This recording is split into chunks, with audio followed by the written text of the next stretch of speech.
নমস্কার, আপনারা দেখছেন ডিজিটাল বাংলা অনলাইন চ্যানেল। এই মুহূর্তে যে খবরের দিকে নজর রাখব, সুপ্রিম কোর্টের নির্দেশ অমান্য করায় রাজ্য সরকারকে আদালত অবমাননার নোটিশ পাঠালো সংগ্রামী যৌথ মঞ্চ। 25% বকেয়া মর্গ ভাতা কার্যকর না করায় রাজ্যের মুখ্য সচিব ও অর্থ সচিবকে এই নোটিশ পাঠানো হয়েছে। গত 16ই মে সুপ্রিম কোর্ট নির্দেশ দিয়েছিল, কলকাতা হাইকোর্টের রায় অনুযায়ী রাজ্য সরকারের বেতনভোগী কর্মীদের 6 সপ্তাহের মধ্যে বকেয়া ডিএর অন্তত 25% পরিশোধ করতে হবে।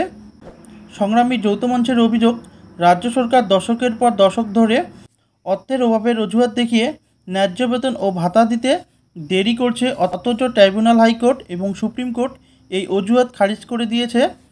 মঞ্চের মুখ্য কনভেনর ভাস্কর ঘোষ বলেন, মুখ্য সচিব ও অর্থ সচিব সাংবিধানিক পদ থেকে রাজনৈতিক নির্দেশের ঊর্ধ্বে সুপ্রিম কোর্টের নির্দেশ অমান্য করে সংবিধান পরিপন্থী। আরও জানান, রাজ্য সরকার রাজনৈতিক বা নির্বাচনী স্বার্থে অপ্রয়োজনীয় প্রকল্পে বিপুল অর্থ ব্যয় করছে, অথচ নিজের সচিব পর্যায়ের কর্মকর্তাদের বর্ধিত বেতন ও ভাতা সময়মতো পরিশোধ করা হচ্ছে। ভাস্কর ঘোষ সুপ্রিম কোর্টের কাছে সরকারের সময় চাওয়ার আবেদন খারিজ করে 2 আমলার শাস্তির দাবি জানিয়েছেন।